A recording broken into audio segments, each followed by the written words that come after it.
Assalamualaikum warahmatullahi wabarakatuh. Di sini dengan saya Fikri Kalik dari Universitas Dinamika Bangsa Jambi. Kali ini saya akan membahas mengenai entity relationship diagram pada mata kuliah basis data lanjut. Oke. Di sini identitas saya dengan nama Fikri Kalik dengan NIM 82181052. Pada kali ini sebenarnya materi ini sudah dibahas oleh dosen pengampu kami, yaitu bagaimana menemukan cardinality ratio constraint atau nilai maksimum dan participation constraint atau nilai minimum. Pada pernyataan berikut yaitu mengenai mahasiswa mengontrak kelas. Di sini sudah dibahas oleh dosen pengampu kami sendiri, yaitu pada pernyataannya satu mahasiswa bisa mengontrak berapa kelas. Di sini jawabnya itu banyak atau more, serta untuk nilai minimumnya apakah untuk menjadi mahasiswa harus mengontrak kelas. Di sini jawabannya yaitu tidak atau zero. Nah, di sini sudah dibuat yaitu notasinya antara nilai maksimum dan nilai minimumnya, yaitu more dan zero. Seperti pada gambar garis tersebut, more yang garis 3 itu dan zero yaitu garis 0 tersebut. Untuk pernyataan selanjutnya yaitu kelas dikontrak mahasiswa. Pernyataannya, satu kelas bisa dikontrak berapa mahasiswa. Di sini yaitu jawabannya yaitu banyak atau more, serta untuk nilai minimumnya pada pernyataan apakah untuk menjadi kelas harus dikontrak mahasiswa. Dan jawaban pada sini yaitu iya, karena sudah dijelaskan tadi kelas yaitu satu kode, satu jadwal, serta satu mata kuliah. Nah, maka di sini apakah untuk menjadi kelas harus dikontrak mahasiswa? Jawabannya yaitu iya. Untuk notasinya sudah digambarkan oleh dosen pengampu kami itu sendiri, seperti pada gambar berikut. Bisa dilihat. Nah, untuk selanjutnya yaitu mengenai atribut dari entitas dan relationship tadi. Nah, di sini sudah dibuat oleh dosen kami, pengampu kami sendiri, yaitu ada ID mahasiswa sebagai primary key dan ada name nama sebagai alternative key. Nah, di sini untuk tugas kami sendiri yaitu sebenarnya mencari nilai maksimum dan minimum pada kelas mempelajari mata kuliah dan mata kuliah mempelajari kelas, serta kelas diampu dosen dan dosen diampu kelas. Terus untuk tugasnya yaitu di sini kami diminta untuk menemukan cardinality ratio constraint atau nilai maksimum dan participation constraint nilai minimum. Pada pernyataannya sudah dibuat oleh dosen pengampu kami sendiri, yaitu kelas mempelajari mata kuliah. Pada pernyataannya yaitu satu kelas bisa mempelajari berapa mata kuliah.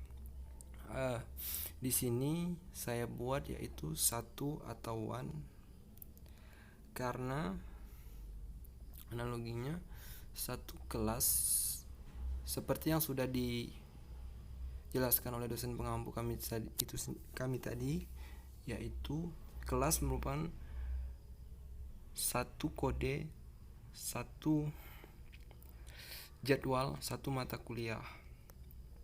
Di sini saya jawab yaitu 1.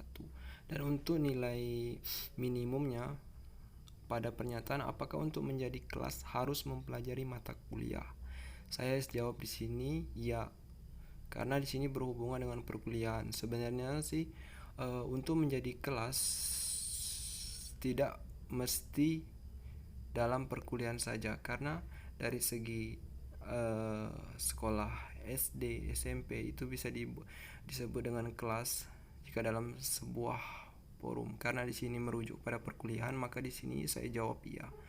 Untuk menjadi kelas harus mempelajari mata kuliah. Untuk pernyataan selanjutnya yaitu mata kuliah dipelajari kelas. Pada pernyataan Satu mata kuliah bisa dipelajari berapa kelas? Saya jawab di sini yaitu banyak atau more. Dan untuk nilai nilai minimumnya yaitu pada pernyataan apakah untuk menjadi mata kuliah harus dipelajari kelas? Saya jawab di sini ya. Nah, untuk nilai maksimum sendiri yaitu satu mata kuliah bisa dipelajari berapa kelas, karena contohnya saja mata kuliah basis data dalam satu hari itu tidak hanya dipelajari oleh satu kelas saja, tentu banyak yang mempelajari mata kuliah tersebut. Maka di sini saya jawab yaitu banyak atau more. Nah, untuk nilai maksimumnya pada pernyataan apakah untuk menjadi mata kuliah harus dipelajari kelas? Ya, karena itu tadi saya jawab di sini yaitu ya. Nah, di sini untuk notasinya sudah saya buat pada Lucid chart, yaitu antara nilai maksimum dan nilai minimum pada kelas mempelajari mata kuliah yaitu 1 and 1. Sudah saya buat pada garis itu, itulah bentuknya. Dan untuk mata kuliah dipelajari kelas antara more and 1 itu sudah saya buat, sudah saya gambarkan pada Lucid chart itu sendiri.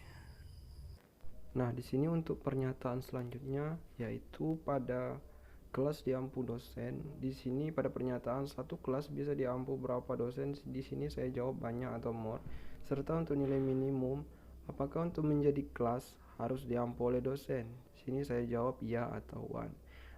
Untuk yang pertama, untuk yang nilai maksimum tadi, mengapa saya jawab banyak? Karena dalam satu kelas tidak mungkin diampu hanya satu dosen saja, pasti banyak. Karena mengapa? Dalam satu kelas tentu tidak memiliki satu mata kuliah saja, tentu ada beberapa mata kuliah dan dosennya berbeda-beda. Dan untuk nilai minimum, apakah untuk menjadi kelas harus diampu oleh dosen? Tentu saya jawab di sini iya, karena menurut daripada yang sebelumnya tadi ini membahas mengenai perkuliahan, dan saya di sini menjawabnya iya. Karena untuk menjadi kelas tidak mesti diampu oleh dosen, karena seperti pendidikan SMA, SD, SMP itu bisa dikatakan kelas walaupun hanya guru biasa yang mengajar. Jadi di sini karena di sini membahas masalah perkuliahan, jadi saya jawab di sini untuk pernyataan apakah untuk menjadi kelas harus diampu dosen, saya jawab iya. Untuk pernyataan selanjutnya yaitu mengenai dosen mengampu kelas. Satu dosen bisa mengampu berapa kelas? Saya jawab di sini banyak atau more. Mengapa? Karena satu dosen tidak hanya mengajar atau mengampu satu kelas saja, tentu banyak kelas yang diampunya, maka saya jawab di sini more. Untuk pernyataan minimumnya, apakah untuk menjadi dosen harus mengampu kelas? Saya jawab di sini ya, karena itulah peran dia sebagai dosen atau tenaga pengajar dalam perkuliahan, mesti mengampu kelas. Saya jawab di sini ya. Untuk notasinya sudah saya gambarkan pada Lucid chart, pada gambar bisa dilihat pada gambar ini, yaitu antara more and one dan more and one juga. Seperti itulah gambarnya yang sudah saya rancang. Nah, ini merupakan hasil daripada pencarian cardinality ratio constraint atau nilai maksimum dan participation constraint nilai minimum serta atribut-atributnya. Antara mahasiswa mengontrak kelas mengontrak mahasiswa, kelas mempelajari mata kuliah mempelajari kelas mengampu dosen, serta dosen mengampu kelas. Di sini sudah saya hubungkan pada gambar di sini, yaitu antara mahasiswa dan kelas sudah dirancang oleh dosen kami sebelumnya. Ya, dan untuk yang kami rancang pribadi yaitu pada kelas mengontrak mata kuliah antara one on one serta more on one, dan pada mata kuliah diampu dosen ada more on one serta dosen mengampu kelas, yaitu antara more on one juga. Mungkin itu saja yang saya sampaikan pada kesempatan ini. Terima kasih. Assalamualaikum warahmatullahi wabarakatuh.